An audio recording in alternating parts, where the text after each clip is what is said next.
오늘 이 시간에는 인물 사진에 어느 단렌즈가 좋을까? 그것을 한번 알아보겠습니다. 24mm와 35mm, 50mm, 85mm 이게 이제 단렌즈군인데 어느 단렌즈가 인물 사진에 적합할까 이제 그 얘기예요. 자, 일단 가격면으로 보면 EF 24mm가 549불 정도, 그리고 EF 24mm가 0.4, 그러니까 렌즈가 조금 박죠. 첫 번째 것은 2.8에 2.8, F값이 2.8, IS, USM이 다 들어있는 게 549불 정도, 그러니까 플러스 텍스럼 한 600불 정도 줘야 된다는 얘기고, 우리가 2.4mm 0.4L 2 USM 렌즈는 1549불 정도 가요. 네. L렌즈니까. 그리고 이렇게 보면은 이제 캐논 RF 35mm 0.8 이것은 ST 렌즈인데 이것은 매크로가 조금 기능이 여기에 들어있어요. 근데 베스트 바이에서 500불 정도면 살 수가 있어요. 그리고 35mm F2, F값이 2예요. 이건 549불. 그러니까 이것도 한 600불. 캐논 EF 렌즈 35mm 0.4 1339불. 이건 L렌즈니까 일단은 L렌즈 빨간 테두리가 간 것은 다 비싸다 이렇게 보시면 돼요. 50mm짜리 1.2, 그러니까 렌즈가 굉장히 밝은 거죠. 1299불. 근데 거기에다가 비해가지고 50mm짜리 0.4인데 이것은 349불. 성능이 아주 좋아요. 이게 뭐 나쁜 게 아니에요. 싸닥에서 뭐 나쁜 그런 점은 아니고, 그만큼 수치를 더 L렌즈는 수치를 잘 잡아내기 때문에 무겁고, 수치를 잘 잡기 위해서 렌즈가 많이 들어갔기 때문에 굉장히 무거워요. 무겁고 하기 때문에 비싼 거고, 이것은 렌즈가 적게 들어가고 가볍고 한데도 성능이 나쁘냐? 그렇지는 않아요. 또 0.4, 0.2 약간 차이는 있죠. 그 대신 이것도 349불인데 뭐 중고 같은 거 사면은 뭐 아주 싸게도 살 수가 있기 때문에 50mm 하나 정도는 가지고 있을 만해요. 그리고 우리가 이제 85mm군으로 이렇게 85mm 쪽으로 넘어오면 0.8짜리가 349불, 0.4짜리가 1499불, 그리고 0.2짜리 L렌즈, 여기도 L렌즈, 여기도 L렌즈인데 1339불, 85mm짜리가. 그러니까 이 가격대별이 이게 천차만별이기 때문에 여러분들이 고려해야 될 게 재정 상태에 따라 가지고 난 좀 좋은 걸 살 거야 하시는 분들은 그냥 L렌즈 쪽으로 선택을 하시면 되고, 그리고 이 L렌즈를 쓰는 이유는 그만큼 수치가 좋기 때문에 그걸 쓰는 이유예요. 근데 그렇다고 해가지고 나머지 걸 쓴다고 해가지고 그렇게 막 사진이 안 나오느냐, 그건 아니에요. 그렇기 때문에 뭐 약간 크게 확대를 했을 때는 약간 편차가, 전 시간에 배워서 알겠지만 약간의 오차는 있지만 육안으로 그렇게 보이지는 않으니까. 그런데 이제 사람들 욕심이 딱 가지고 다닐 때 어깨가 조금 올라가느냐 어깨가 좀 처지느냐, 그 차이예요 이게. 그렇지만 사진으로서는 그다지 그렇게 완전한 차이는 뭐 세밀하게 보면 나타나겠지만은 그다지 그렇게 차이는 별로 없다. 그러니까 싼 거 써도 무방을 하다. 네. 그러니까 뭐 85mm짜리 뭐 400불짜리 쓴다고 해가지고 뭐 누가 뭐 저거 하지는 않아요. 여러분들 생각이지 그건. 자, 우리는 항상 렌즈나 카메라를 살 때 가격 대비 성능을 항상 우리가 생각을 해요. 가격 대비 성능. 싼 가격에 사서 성능이 아주 좋은 거. 카메라마다 여러분이 바디를 살 때에도 각 카메라마다 특성이 있어요. 특성. 어느 것은 실내에서 잘 찍힌다든가 어느 것은 밖에서 이렇게 잘 찍힌다든가 그런 특성들이 있기 때문에 우리가 항상 생각하는 게 가격 대비세 싸고 성능 좋은 것을 많이 찾아요 사람들이. 근데 캐논에서 보편적으로 이렇게 써보면 뭐 X 시리즈나 비싼 X 시리즈나 중간대의 마크 뭐 5D나 아니면 7D나 뭐 그 아래 것을 쓰나 여러분들이 어때요? 다 이게 돈에 결부되기 때문에 당연히 비싸면 비싼 만큼의 옵션이라든가 사진이 잘 나오는 건 당연한 거겠죠. 그렇지만 그게 안 되면 거의 중간 것을 선택을 한다든가 그 아래 것을 선택해요.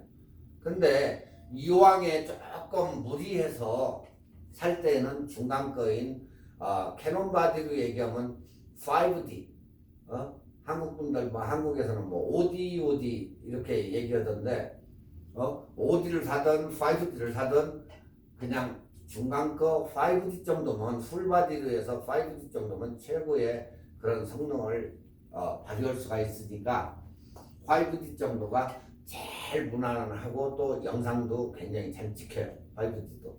그렇기 때문에 가격 대비 성능에 대해서 이렇게 추천을 하나 해달라 하면은 저는 거의다가 5D를 이렇게 추천을 해줘요. 보통 보면 너무 이렇게 비싼 거보다는 가격 대비 성능으로 해서는 5D가 그래도 제일 좋다. 네.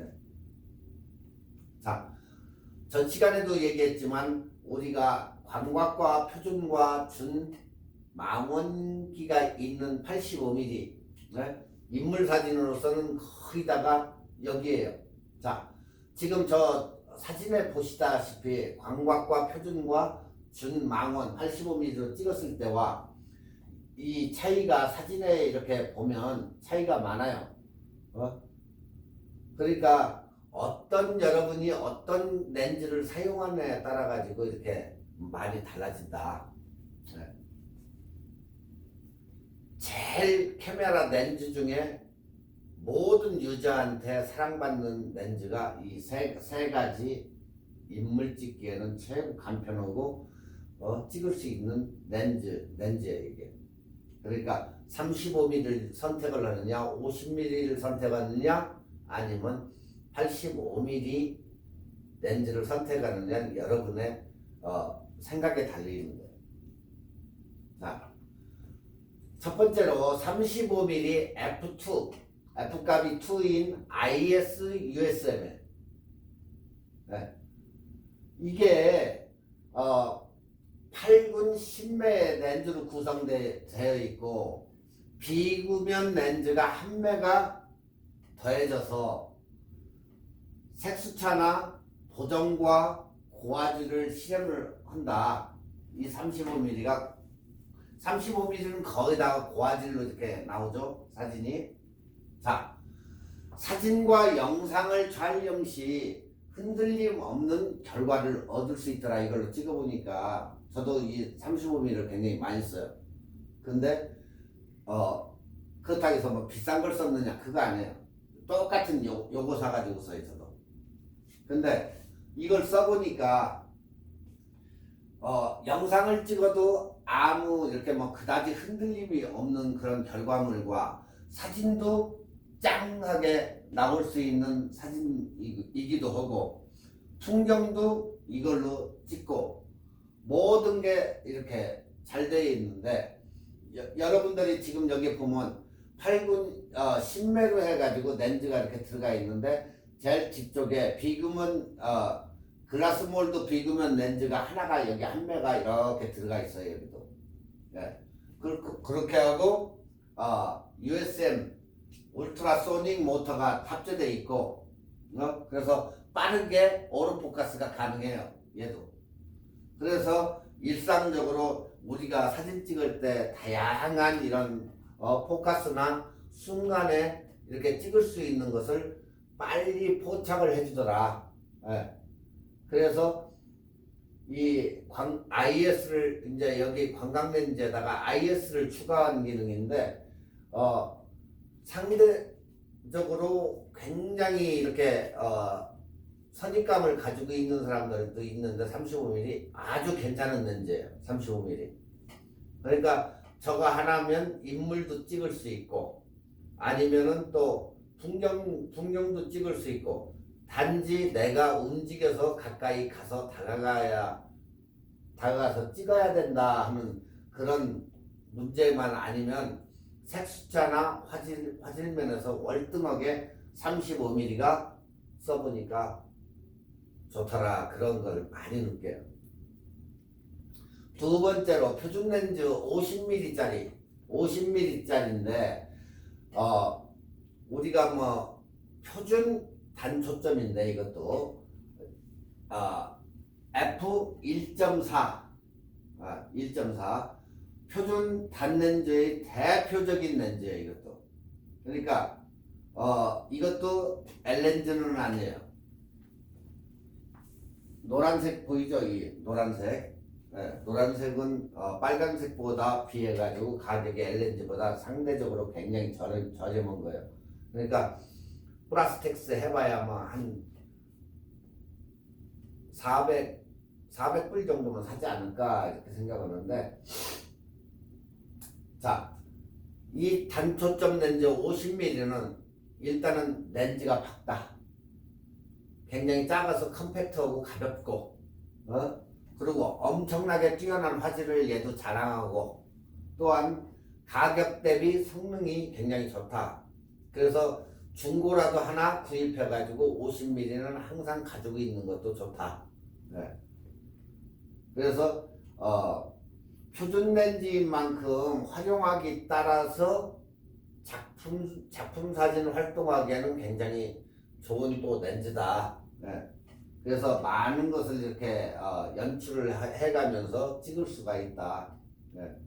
근데 이제 보통 우리가 처음 이렇게 렌즈를 사면 50mm를 제외해 놓고 보통 여러분들이 선택하는 게 번들 렌즈를 많이 사용을 해요. 2사에 뭐 70mm라든가 뭐 2사에 뭐 135mm라든가 그거 하나면 다 되니까 이게. 전 시간에 2주 전인가요? 2주 전인가 3주 전에 얘기했었죠. 50mm와 번들 렌즈 50mm일 때 그 차이점. 네.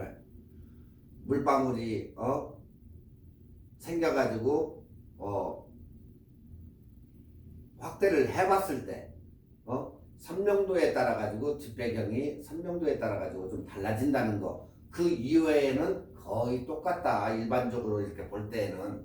그러니까 이걸 하나 사가지고 쓰느니 나는 번들 렌즈를 사서 24mm부터 70mm까지 왔다 갔다 하면서 찍겠다고 할 때는 한 개만 번들 렌즈 사가지고 찍으셔도 무방하다. 네. 그렇지 않고 나는 약간 전문성을 갖다가 조금 넣어가지고 찍겠다 하시는 분들은 그냥 개수로 사가지고 50mm, 35mm, 80mm 이런 스타일로 각 개로 이렇게 구입해가지고 쓰시는 분들은 50mm도 상당히 괜찮다. 자, 여러분들이 카메라 바디를 갖다가 5D나 이런 걸 쓰실 때는 그냥 50mm면 50mm가 되겠지만 그룹 바디를 사용하시는 분들 7D나 그 아래 것들을 사용하시는 분들은 50mm를 끼면은 85mm 정도가 나오겠죠. 그러면 그것을 감안해서 50mm로 사용하려고 하면 35mm를 껴야 50mm로 사용한다는 거 그거 인지하시면 돼요. 자, 다음은 50mm 풀프레임과 80mm 그룹바디. 지금 여기에서 나오는 그 화각인데 50mm 화각일 때와 80mm 화각일 때와 이렇게 달라진다. 50mm 풀프레임일 때는 이 정도의 화각을 갖지만 80mm일 때는 요 정도의 주음기가 있기 때문에 달라진다. 그래서 풀프레임에서는 표준 화각으로 쓴다 이걸. 예. 그러니까 50mm짜리를 그룹바디에 끼면은 80mm가 이렇게 나오더라. 네.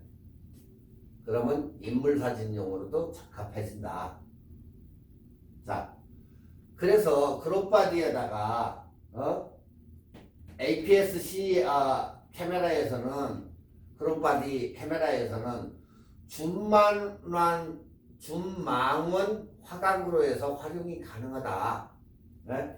그러니까 7D 아래급에다가 50mm를 갖다 꼈더니 그룹바디에다 넣고 꼈더니 이렇게 나오더라.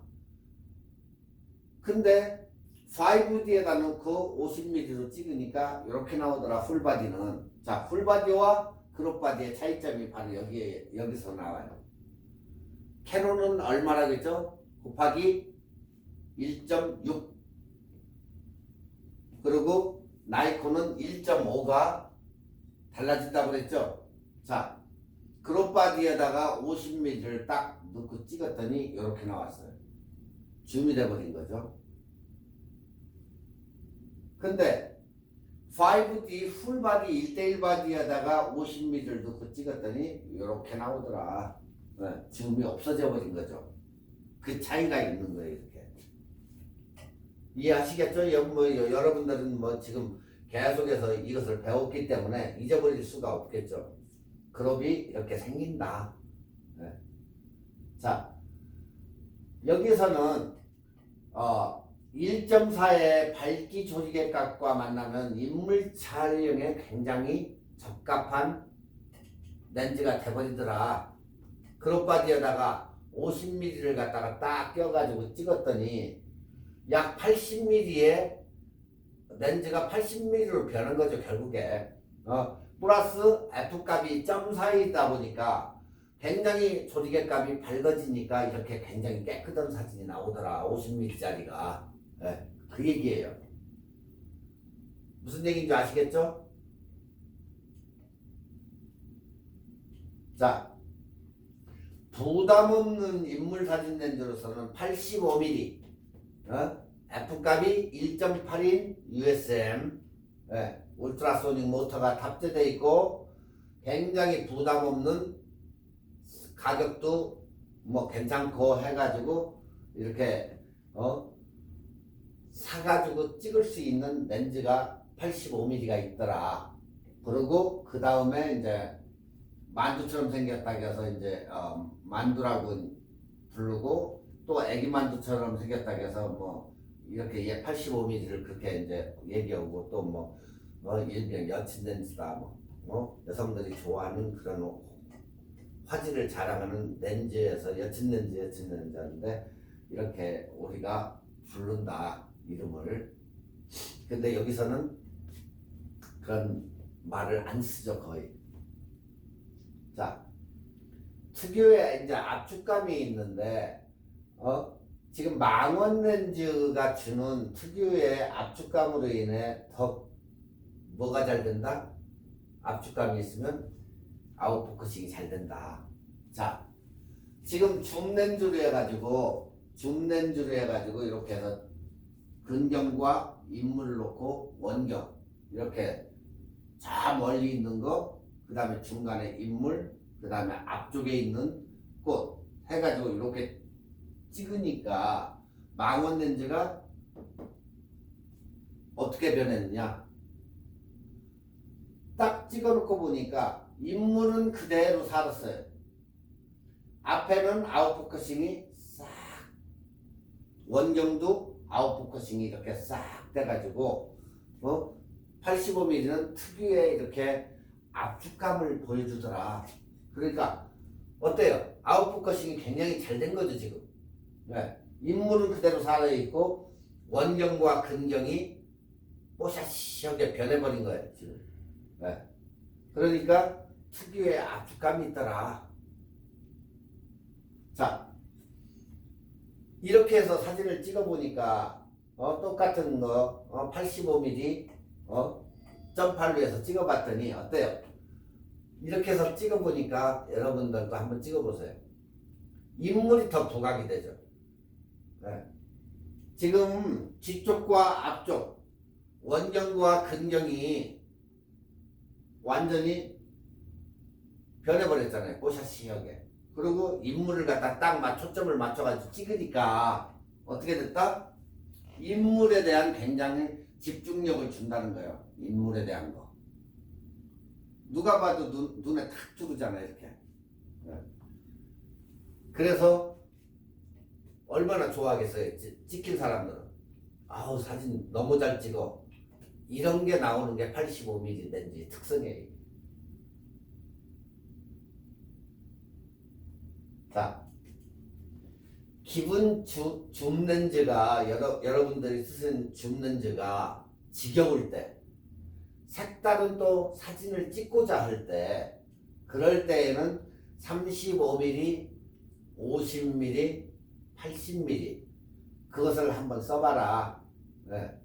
자, 기본 줌 렌즈에서 찍을 때 이렇게 야경을 찍는다든가 카페에 앉아가지고 나온 케이크 디저트를 찍는다든가 또 여자친구를 이렇게 찍어준다거나 할 때에 여러분들이 기존의 틀을 벗어나가지고 또 색다른 걸 찍고자 할 때 이렇게 해가지고 35, 50, 85로 이렇게 찍으면 이런 색다른 사진들이 이렇게 찍힌다. 맨날 왜 나는 사진이 이렇게 안 늘지 연습도 안 하시고 그렇게 자꾸 그것만 그냥 앉아서 바라고 있으면 절대 사진은 늘지가 않는다. 자꾸 찍어보고 렌즈도 한두 개 있어가지고 이놈을 웃겠다 저놈을 웃겠다 찍어봐야지. 그렇게 찍지 않으면 절대 사진은 늘지가 않는다. 네. 그러니까 찍어본 사람과 안 찍어본 사람하고 그게 틀리는 이유가, 찍어본 사람은 35mm가 어떻게 나온다는 특성을 알아요. 대충 찍어보면. 그리고 85mm는 어떻게 또 된다는 것도 알고. 지금 여기서 딱 특성이 뭐예요? 35mm는 근접 촬영에 굉장히 특화되어 있고 화각이 넓어서 가까이에서 찍어도 넓게 나온다. 85mm 아웃포커싱이 굉장히 특화되어 있고 또 인물 사진을 찍으면 인물이 부각되고 나머지는 아주 부드럽게 그냥 자동으로 저렇게 싹 뭉개져 나온다. 아웃포커싱이 최고로 잘 된다 하는 것을 알잖아요. 그렇지 그것을 갖다가 안 찍어본 사람은 어떻게 알겠어요. 그러니까 여러분들도 자꾸 찍어서 여러분 것을 만들어야 되지, 절대적으로 안 찍고 안 해보면 이 렌즈가 무엇다 쓰는 건지 그것도 모르고 그냥 붙어 있으니까 그냥 가서 찍지, 이렇게 돼버려요. 그래서 한 번씩 찍어보라는 거예요. 조금 약간 투자를 해서. 그렇다고 해서 중고 사면 안 된다는 얘기도 아니에요. 중고도 이베이 같은 데 많이 나와 있으니까. 그리고 이 동네 그 페니세이버나 이런 데 보면은 중고 파는 사람들도 많이 있어요. 그런 놈을 사가지고 한 번 썩 구입해가지고 찍어보면 괜찮아요. 그리고 이 중앙일보나 이런데 한국일보 이런데 보면 웹사이트 보면은 거기에도 한국 분들이 가끔 내놓는 거 있어요. 렌즈들 그런 게 잘 컨택 하셔가지고 싸게 사면 괜찮은 렌즈를 구할 수가 있어요. 그래서 우리가 렌즈를 구입해서 색다른 그런 색감이나 아니면 색다른 이런 프레임을 얻기 위해서는 이렇게 바꿔서 한번 써보는 것도 굉장히 좋아요. 자, 캐논의 단렌즈 베스트셀러 3인방 이렇게 얘기하는데 그게 바로 35, 50, 85예요. 그러니까 여기에서 찍어가지고 여러분의 사진, 여러분만을 위한 그런 감성을 표현을 해보는 게 굉장히 좋다, 그 얘기예요. 네. 아시겠죠?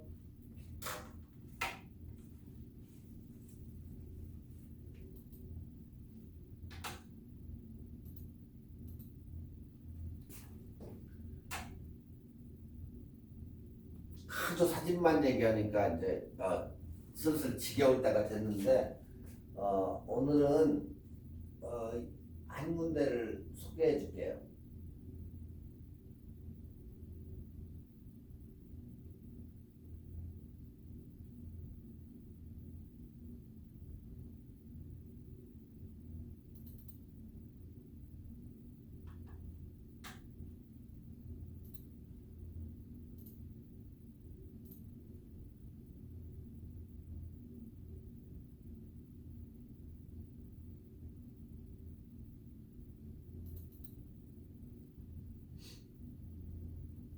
자, 우리가 서부 해안을 따라 가지고 샌프란시스코까지 가는 일본 고속도로가 있어. 일본 고속도로.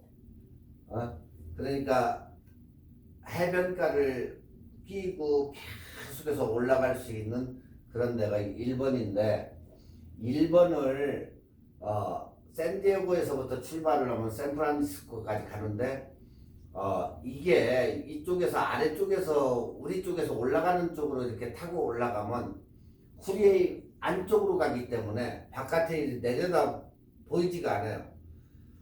반대로 위에서 아래로 내려올 때는 해변가 쪽으로 붙어서 내려오기 때문에 상당히 만족스럽게 구경을 하면서, 운전자한테는 조금 위험하지만 옆에 탄 사람들은 굉장히 구경을 잘 하겠죠. 그러니까 위쪽에서 올라가서 아래쪽으로 샌디에고까지는 그 여러분들이 저보고 거의 여기 LA까지만 온다고 쳐도 굉장히 볼 데가 많아요. 또 근처에 들릴 때도 많고. 그렇기 때문에 여러분들이 한번 요즘 코로나도 뭐 조금 덜 기승부리고 하니까 한번 나가볼 만한 데가 일본 국도. 아직은 뭐 395번 쪽은 뭐 아직은 뭐가 없기 때문에 이제 가을 초입이 돼야 그쪽은 가니까 그때 이제 다시 얘기해 주기로 하고, 일단은 일본 고속도로에서 이제 샌디에고에서부터 시작을 하면, 샌디에고는 뭐 여러분들이 뭐 얘기 안 해도 가보신 분들이, 이쪽 오렌지 카운티 쪽에서는 가보신 분들이 많을 거예요. 뭐 쇼핑, 볼거리, 박물관, 뭐 해변가, 뭐 이게 쭉 있어요. 식당 뭐 해가지고, 그래가지고 뭐 각 파크, 동물원, 샌디에고 주 해가지고 있기 때문에 여기는 스킵을 하겠어요. 그냥 여러분들이 알아서 여기는 가셔도 될 것 같아요. 자, 두 번째로는 이제 쭉 올라오면 헌팅턴 비치가 있어요. 여기도 많이 가봤을 것 같아요. 근데 여기는 헌팅턴은 뭐가 유명해요? 서퍼로 유명하지. 서퍼들의 천국이다 얘기를 하는데, 여기도 피어의 볼거리, 그 다음에 쇼핑, 그 다음에 리조트가 있고, 그 다음에 뭐 헌팅턴 센트럴파크, 그냥 볼거리죠, 볼거리. 그래가지고 여러분들이 이렇게 볼거리를 볼 수 있는 헌팅턴 비치를 들려서 다시 보고 나가지고, 뭐 그렇다고 해서 뭐 오래 시간을 끌으면 딴 데를 못 가니까 빨리빨리 보고 가야 되겠죠. 그러고 나서 쭉 올라가면은 어디가 나와요? 산타바바라가 나오죠. 산타바바라가 이제 굉장히 부유층들도 여기에 굉장히 많이 사는 데가 산타바바라인데, 여기는 지중해성 온화한 기후 때문에 따뜻하고 해안가 중에서는 그래도 조금 괜찮다 하는 데가 이 산타바바라예요. 가족과 함께 그 피어 앞에 이렇게 해변가에서 잔디밭에서 먹을 수도 있고, 그 앞쪽 길 건너서는 이렇게 다양한 식당이나 이런 게 많이 돼 있기 때문에 걸어서 35mm나 50mm를 가지고 걸어서 사진을 찍으러 돌아다녀도 굉장히 좋은 스팟이 많아요. 여기 산타바바라는. 그래서 스테이트 스트리트 다니면서 보고, 그리고 그 바로 앞에 이 해변가 앞에 여기 있어요. 기차 역. 그 역 앞에 보면은 나무가 두 그루 큰 나무가 있는데 그 나무 앞에 또 기차도 이렇게 하나 이렇게 전시해 놓은 거에서 사진도 찍을 수 있고 하기 때문에 여기서도 이렇게 가서 구경을 해볼 만한 데가 많아요. 이 산타바바라는 원래 휴양 도시다 이렇게 보시면 돼요. 여기도 샌디에고처럼 굉장히 이렇게 거리도 깨끗하고 해변가도 괜찮고 또 피어도 사람이 굉장히 많아요 여기는. 네. 그러니까 한번 이렇게 볼거리들이 많아요. 그러니까 여기도 가서 식당 가나 여기도 산타바바라도 뮤지엄이나 200년 넘는 성당도 있고 많이 이 산타바바라 내에도 있기 때문에 여러분들이 웹에서 서치를 해가지고 간단하게 들려서 가야 될 그런 데를 한번 찾아가지고 잠깐 보시면 되고, 다음에는 산타이네즈 와인 컨트리가 있는데 와인 좋아하시는 분들은 여기를 꼭 한번 와인 산지를 가서 한번 들렸다 가는 것도 올라가는데 가야 구경을 하겠지만 가서 이제 볼거리 블러턴이라는 볼거리 있고 노스 알모스 뭐 이렇게 다니면서 여러분들이 직접적으로 이렇게 보고, 그리고 와이너리가 이제 여기에 아마 두세 개가 있는데 선스톤 와이너리라는 데가 있어요. 선스톤. 그리고 주카라는 데가 한 군데 있고 해가지고 거기도 와이너리 여러분이 들어가시면 약간의 투어나 이런 시음 같은 것을 해볼 수가 있고 살 수도 있고 하니까 한번 썩 들려보시면 돼요. 그리고 산루이스 오비스포라고 해가지고 여기 시내 관광인데 뭐 미국에서 가장 행복한 도시다 이렇게 얘기를 하는데 그건 모르겠어요. 각자의 생각이기 때문에 한번 이 시내 솔뱅 스타일로 이렇게 해놓은 데기 때문에 여기서는 공연도 해요. 또 공연도 하기 때문에 가서 공연도 좀 보고 유명 식당도 여기 많아요. 그렇기 때문에 바닷가도 보고 해가지고 여기도 꼭 한번 가서 보시는 것도 좋아요. 자, 그 다음에는 이제 금으로 만든 욕조가 있는 허스트 캐슬. 예? 그래가지고 건축물이 여기는 그래도 화려하다. 예? 그래서 허스트 캐슬 잠깐 들려서 보셔도 되고, 그래가지고 뭐 로만 스타일 뭐 이런 거 그런 것을 구경을 해도 된다. 허스트 캐슬을. 그 다음에 이제 위쪽으로 올라가면 빅서가 있어요. 빅서. 이 빅서는 미국인이 이 서부 쪽에 사는 사람들이 캠핑을 가면 제일 가고 싶어하는 데가 여기예요. 캠핑지. 근데 여기는 예약하기가 굉장히 어려워요. 저도 딱 여기 살면서 그렇게 꽤 오래 살았는데도 한 번밖에 못 가봤는데 이 빅서에 가보면 저렇게 폭포가 바다 쪽으로 이렇게 물이 떨어지는 데는 여기밖에 없어요. 여러분들이 이 사진을 굉장히 많이 봤을 거예요. 이 사진이 굉장히 웹이나 이런 데서 사진을 많이 이렇게 받을 수가 있는데 이 빅서가 바다 쪽으로 떨어지는 폭포가 있는 데가 여기에요. 이 사진을 여러분들이 굉장히 많이 접해봤을 거예요. 그래서 이 빅서에 가면 이런 것도 있고 바다에 이제 저 해변가 쪽에 보면은 바다에 그 뭐 입장료 내고 들어가는 데가 아니니까 가보면은 바다 이런 바위가 아치로 돼 있는 데가 있어요. 또 아치로 돼 있고 하기 때문에 그런 데 가서 이 바다 배경으로 해가지고 사진 찍으면 멋있어요. 그런데도.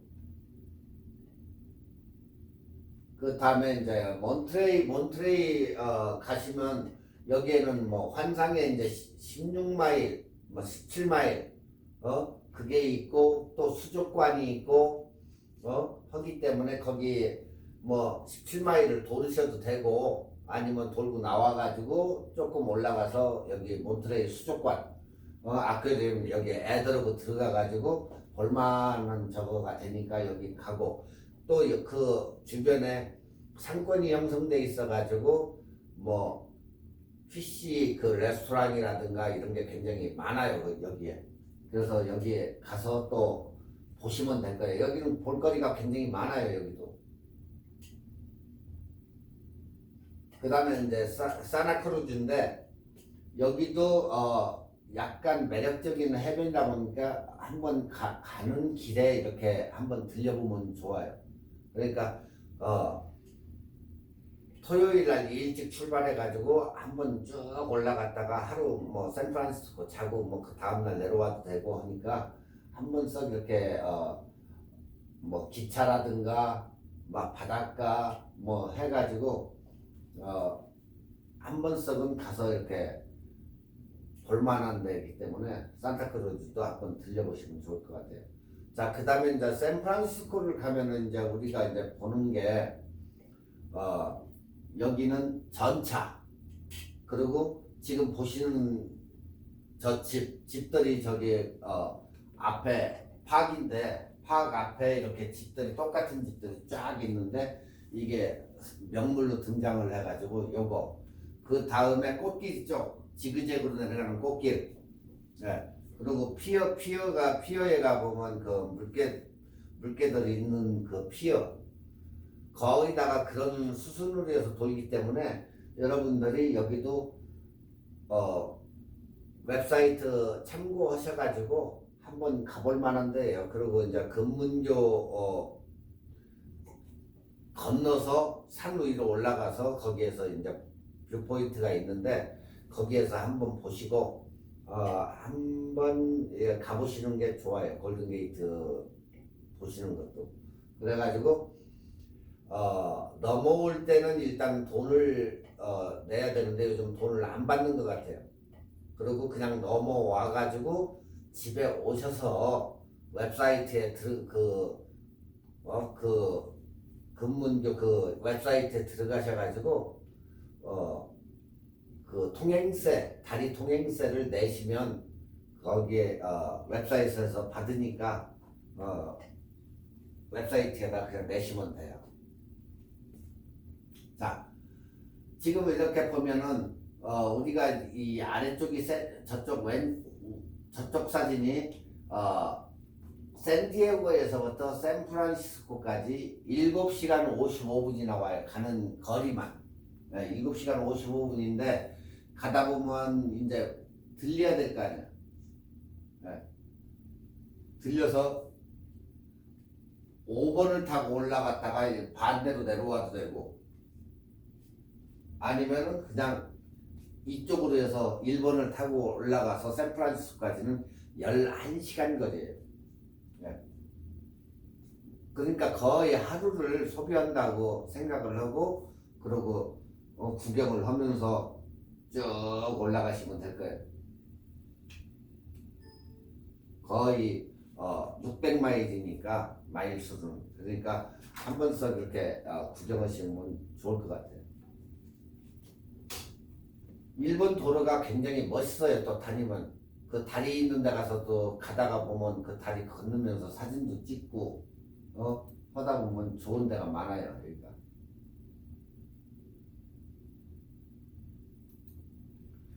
자, 다음에는 이제 우리가 신비의 땅 웨이브라고 그러는데 여기는 예전에 지하 속에 들어있는 것을 우리가 이제 안텔로펠리 이제 거의 얘기를 많이 하는데 죽기 전에 꼭 가봐야 될 곳 얘기를 하는데 안텔로펠리는 물이 흘러가지고 땅 속으로 해가지고 그게 이렇게 물결 웨이브가 나왔지만 여기는 밖에 이렇게 나와 있어요. 밖에. 네. 그래서 이렇게 보면 우리가 더 웨이브라고 그러는데 이것은 유타에 있어요. 유타에. 그러니까 어떤 사람들은 이게 마술이나 영혼이 숨 쉬는 것 같다 이렇게 얘기도 하는데, 여기도 죽기 전에 꼭 가봐야 될 저건데, 아리조나하고 유타주의 경계, 그러니까 나바오 샌드스톤 그 지형인데, 이게 미국 정부에서는 아주 이게 부서지기 쉬운 이거 지형을 보호하기 위해서 방문자를 엄격히 제한하고 있다. 네. 그러니까 여러분들이 만약에 시간이 되는 사람들은 평일날 가는 것도 굉장히 좋아요. 주말 귀해서 가보면 이렇게 굉장히 멋있는 이렇게 물결 같은 그 무늬 이런 게 있기 때문에 이 웨이브는 한 번은 꼭 가봐야 될 거예요. 그러니까 아리조나 쪽으로 이제 가다 보면 페이지라는 데가 있어요. 페이지가 이제 거기가 제 중심 도시인데, 그 근처에 갈 만한 데가 안텔로 밸리를 가든 그랜드 캐년을 가든 뭐 어디를 가든 거의 다가 사람들이 이 페이지와 캐나비라는 데서 자요. 보통적으로. 페이지와 유타주의 캐납이라는 데서 자는데, 캐납에서 약 45마일, 그래서 파리아 캐년 버빌이라는데 이제 그쪽인데, 이게 가보면 코요테 뷰티 캐년이라고 표기가 돼 있다, 여기가. 그러니까 그냥 일반적으로 여러분들이 구글 맵 같은 데다가 웨이브 치면 나와요, 이게. 그래가지고 한번 이렇게 가볼 만한, 죽기 전에 여기도 가볼 만한 그거에 들었는데, 저는 이쪽도 이쪽이지만 앤털리밸리를 선호하는 쪽이기 때문에 여러분들도 그냥 일반적으로 그냥 한 번 가서 봐야 되니까 설명을 해주는 거예요. 그러니까 조금 뭐라 할까, 붉은 칼라빛을 띠고 이 웨이브가 있는 데기 때문에 이 연인과 함께 가족과 함께 이렇게 가보시면 좋을 것 같아요, 여기. 그리고 너무 여름에 가면 덥기 때문에 지금이 딱 적기일 거예요, 지금 가는 게. 가서 사진도 많이 찍어오고 필터가 있으면 필터도 가져가서 찍고, 안 그러면 집에 오셔서 후 보정을 하셔도 돼요. 웨이브는 거의다가 그냥 말 그대로 웨이브예요, 웨이브. 자, 여기는 이제 출발점에서 표지판이 없는 3마일을 모래와 바위길을 찾아 들어가기 쉽지는 않지만, 여러분이 한번 갔다 오면 평생 황홀감을 느끼실 수가 있을 거예요.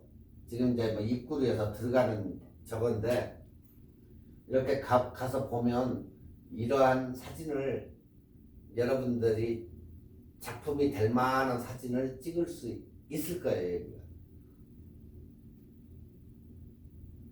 그러니까 약간 보정 후보 1:1 RAW도 찍어와야 되겠죠. 여기는 JPG도 찍지 말고, 그리고 후 보정을 해서 약간 컬러도 살리고 좀 해가지고, 이건 지금 자연 컬러를 살린 게 아니고 자연 그대로 있는 건데, 햇빛이 어떻게 비치느냐 각도에 따라서도 달라지니까, 잘 판단해가지고 화강 정도 이렇게 살게 그렇게 찍으시면 될 거예요.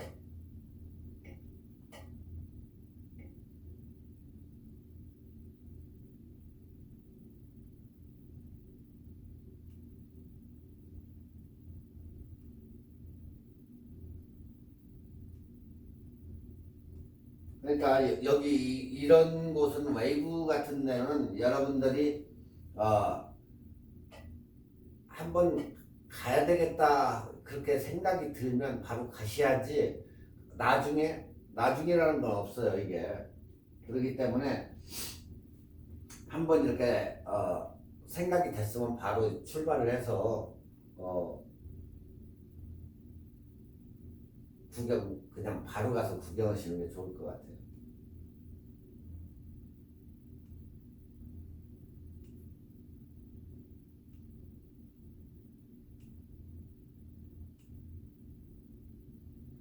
자, 여기는 웨이브가 있는 코요테부츠 북쪽인데 하루에 여기도 20명석 들어갈 수 있어요. 20명석 들어가는데 온라인으로 해가지고 4개월 전에 여기다 신청을 하면 추첨을 해요. 추첨을 해가지고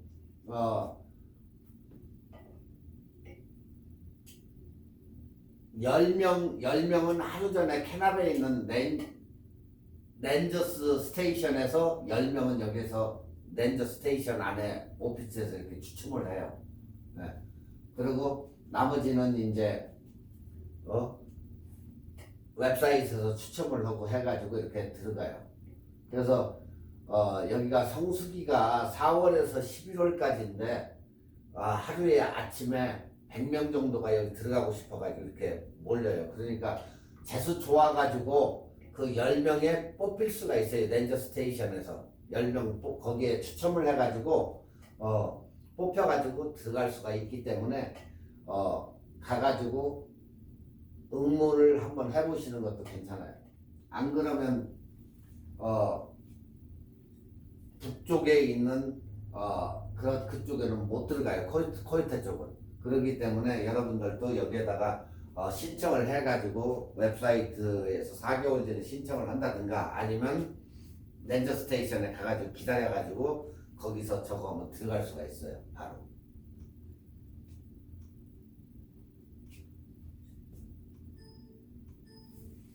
자, 여기까지 이제 웨이브를 설명드렸는데 한번 가실만한 그런 데예요, 저희가. 그렇기 때문에 한번 꼭 가보세요, 거기.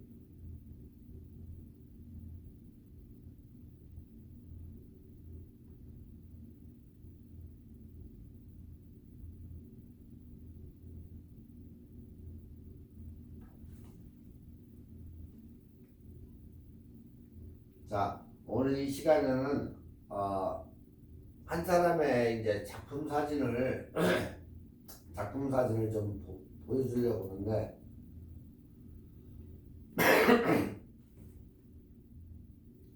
제가 개인적으로 굉장히 좋아하는 사람인데 이 사람도 지금은 전문 작가예요. 유튜브나 이 웹에 보면은 이 사람 RN이라고 해가지고 사진가인데 이 사람도 굉장히 사진을 잘 찍어요. 지금 캐나다에서 살고 있는데 이 사람은 내 이름은 RN 루드작이고 캘거리에 위치한 캘거리 아시죠? 캘거리에 위치한 독학한 패션 라이프 스타일 사진작가다 나는. 그리고 나의 스타일은 낭만적이고 예술적인 것을 묘사를 한다 자기는. 그래서 가볍고 부드러우며 색감과 질감 그런 것을 가지고 노는 것을 좋아한다 나는. 그리고 확실한 사람들을 찍는 것을 가장 좋아한다. 네. 그리고 나는 내 모델이 이미지에서 두드러지게 보이도록 노력을 한다. 네. 그리고 배경이 그림의 초점을 절대 압도하지 않도록, 이게 굉장히 중요한 얘기예요. 배경이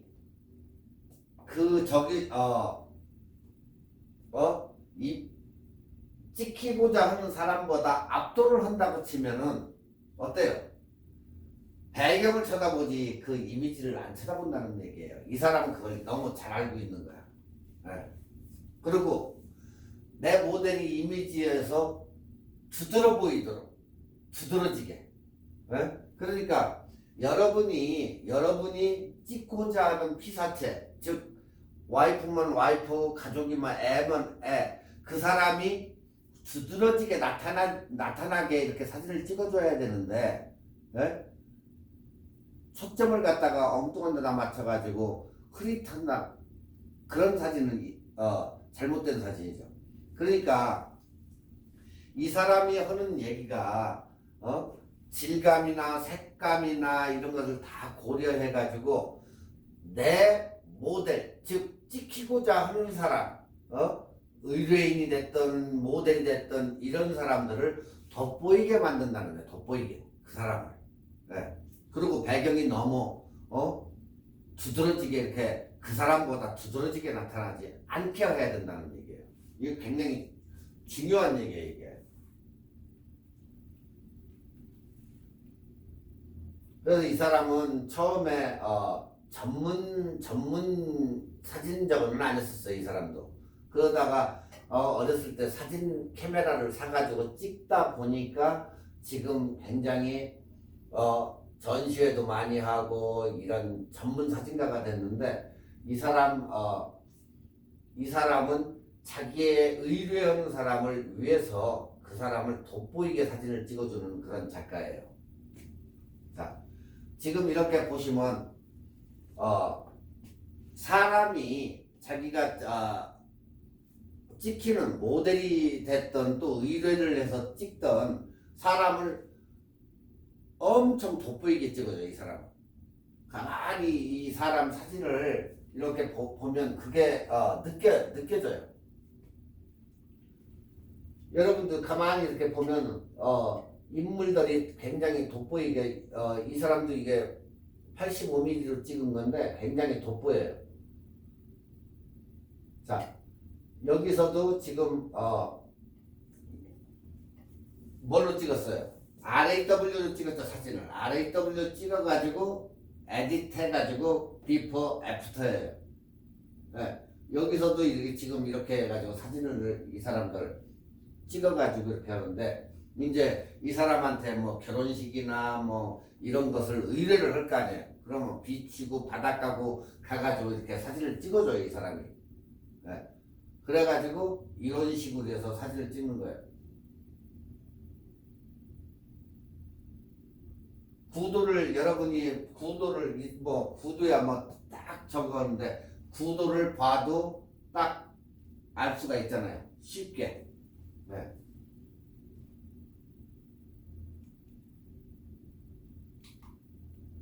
여기서도 RAW 에디트 해가지고 딱.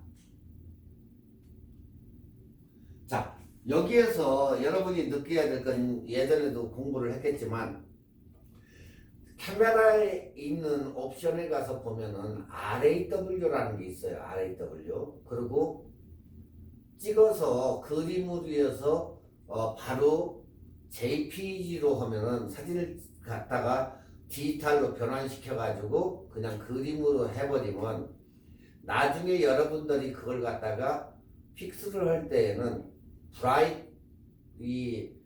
콘트라스트밖에 못 만지니까 일단은 찍을 때에는 여러분도 RAW로 찍어와 가지고, 그러니까 RAW는 즉 내가 찍고자 하는 그 대상을 갖다가 1대1로 그대로 RAW 저장을 해.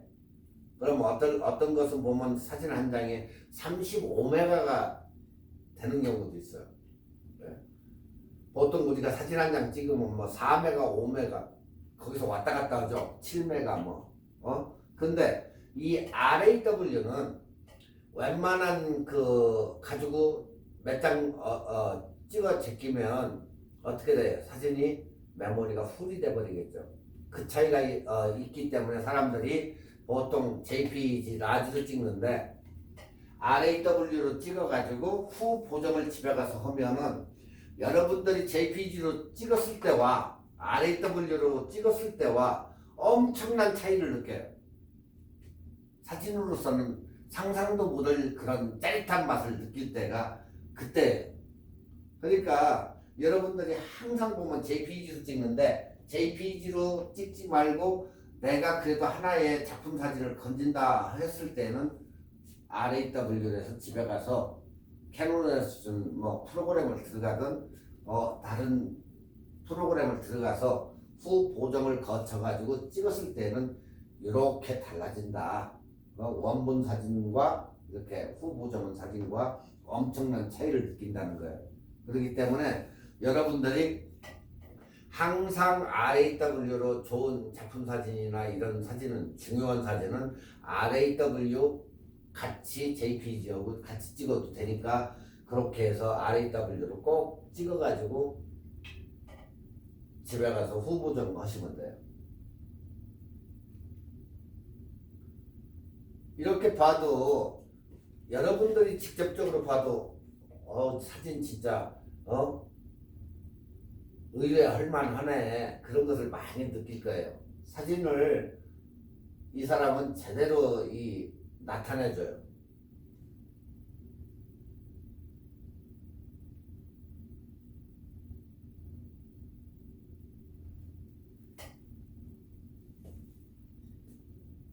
그러니까 여러분들도 이런 사진을 이렇게 보면서 어떻게 찍었는지 구도는 어떻게 잡아가지고 찍었는지 그런 것을 가만히 봐보세요. 예? 뭐 대각선 구도를 찍었는지 아니면 S자로 찍었는지 그것을 보면은 딱 여러분들이 그걸 도움이 많이 될 거예요. 자, 보편적으로 우리가 구도하면은 어때요? 이 사람도 지금 이 사람이 몰라서 이렇게 찍었겠어요? 앞쪽에다 공간을 안 두고 보통 우리가 같으면 여러분들한테는 배울 때는 그렇게 알려주지만 나중에 창조해서 찍으라고 하잖아요. 자기만의 창작으로 해서 보통적으로 이렇게 하면 이 공간을 여기다 안 뒀겠죠. 근데 왜 이 공간을 뒀느냐? 이 사람 시선 처리가 이쪽으로 갔기 때문에 이쪽에다 둔 거예요. 지금 보통 같으면 여기다 두고 이 공간을 썼을 텐데 이 사람의 시선이 이쪽으로 향했기 때문에 여기다 공간을 두는 게 맞다. 네.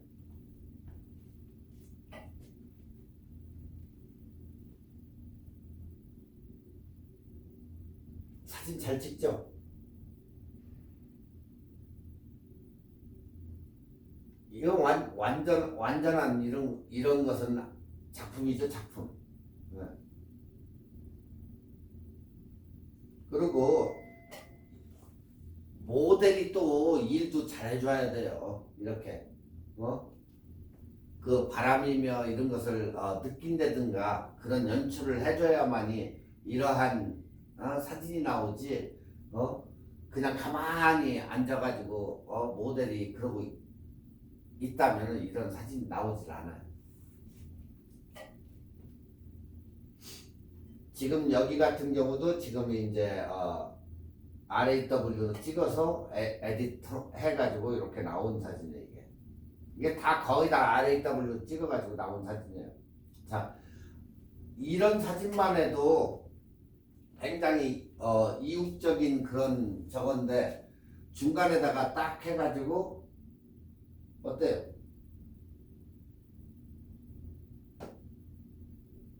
사진 보면 굉장히 좋잖아요.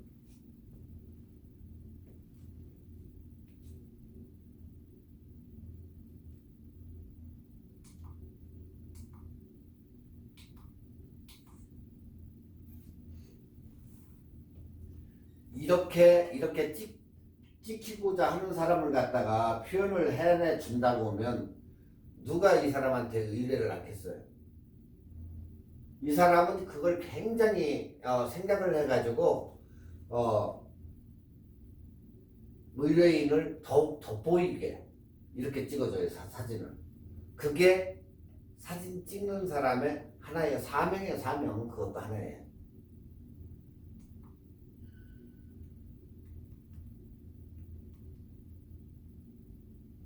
나중에 이 사람이 이 장면을 이 모델인데 이 장면을 찍기 위해서 어떻게 영상이 있어요. 이거 어떻게 찍는지 그 영상을 나중에 한번 보여드릴게요. 잘 기억했다가 나중에 어떻게 해서 이 사진이 이렇게 나오는지 일단 사진만 이렇게 감상하시고 구도가 어떻게 되고 어떻게 해서 어느 것을 이렇게 위에서 내려가지고 걸쳐가지고 찍었는지 여러분들은 그런 것만 이제 보시고 모델이 어떻게 포즈를 취했는지 그런 것만 보시면 돼요.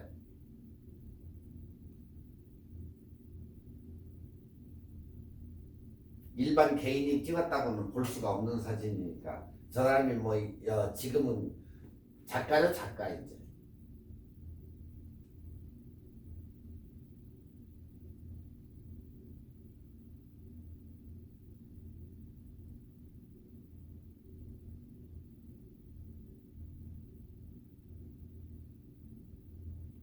지금 이 사진 같은 경우는 반짝거리는 그 불 있죠. 네온 이거 크리스마스 트리 그 등을 갖다가 이렇게 해놓고 바짝 당겨가지고 찍은 사진이에요. 네. 복개 사진 찍듯이 이렇게 찍어가지고 만들어 놓은 사진이기 때문에 저기 찍는 지금 보이잖아요. 그걸 그렇게 찍어가지고 이렇게 만든 거예요. 그러니까 단순하면서도 아이디어가 무지 좋은 거지.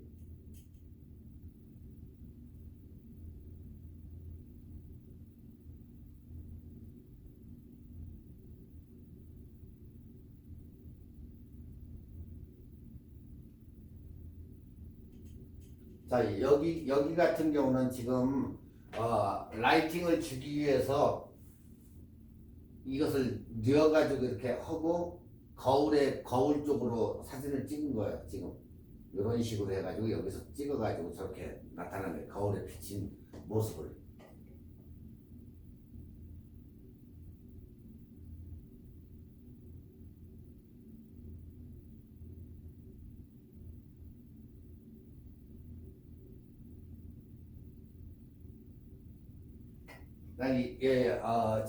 제가 이렇게 생각하는 그런 관점은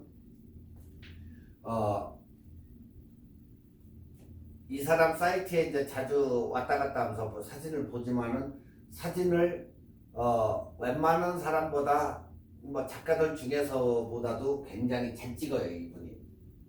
네?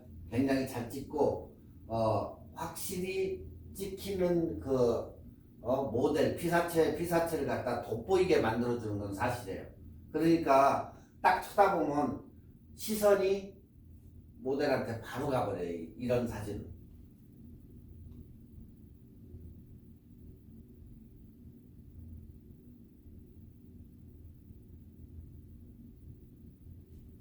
그러니까 여러분도 이렇게 어떻게 찍었는지 그것을 열심히 보세요. 어떻게 아웃포커싱을 시키고 어떻게 구도를 잡고. 왜 그러냐면 사진을 찍는 사람이 어떻게 하라고 모델한테 요청을 해야만이 이게 되기 때문에 여러분들이 그 요청을 해야 돼요.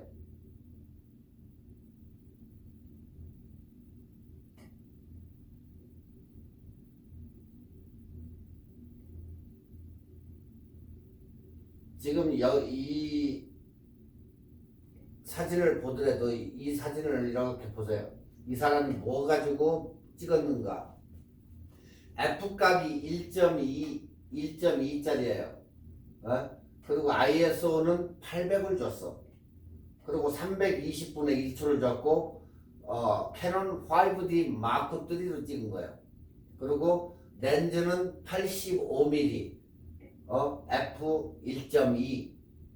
자, 그러면 아까 얘기한 제가 얘기한 진영 캐논 카메라 5D를 썼단 말이에요. 5D 마크 3를 사용해다가 거기다가 85mm 어느 렌즈죠? 좀 전에 배웠잖아요. 인물 사진용으로 해서 찍은 거예요, 이게. 네. 그러니 그걸 여친 렌즈라고 않겠어요? 인물 전용 사진 렌즈로 해서 찍은 건데 이게. 이 정도로 사진이 잘 나온다는 얘기예요. 85mm가. 그러니 85mm를 안 써본 사람들은 그걸 그 가치를 모르기 때문에 그래서 85mm를 한번 사용을 해보라고 하는 이유가 바로 여기 있는 거예요. 사진이 얼마만큼 잘 나오는지. 그러니까 여러분도 저 정도면은 F값이 1점이고 ISO는 어둡기 때문에 약간 올려서 찍은 거죠. 800을 줬으니까. 그리고 셔터 스피드는 320분의 1초를 줬고 그렇게 해서 찍어가지고 이렇게 나왔구나 하는 것을 알 수가 있잖아요.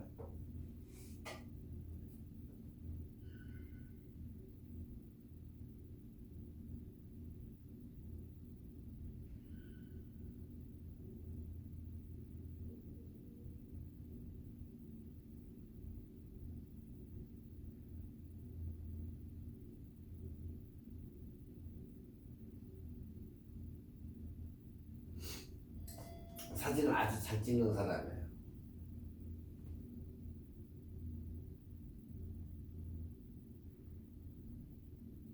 이게 아까 이제 이국적인 그 모델인데 제가 이게 어디에 영상이 이걸 찍는 영상이 있어요.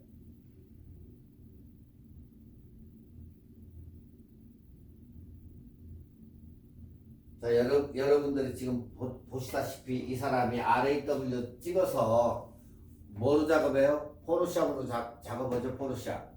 아도비 포토샵으로 해서 후보점을 거치는 거예요. 이 사람도. 그러니까 일단은 찍어온 사진에서 포토샵을 거치니까 어때요? 화감이 여기서 살아나잖아요. 좀 다크하게 주니까.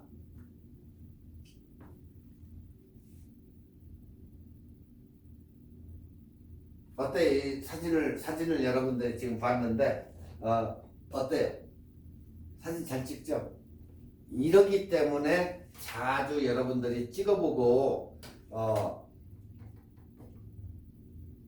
여러분 그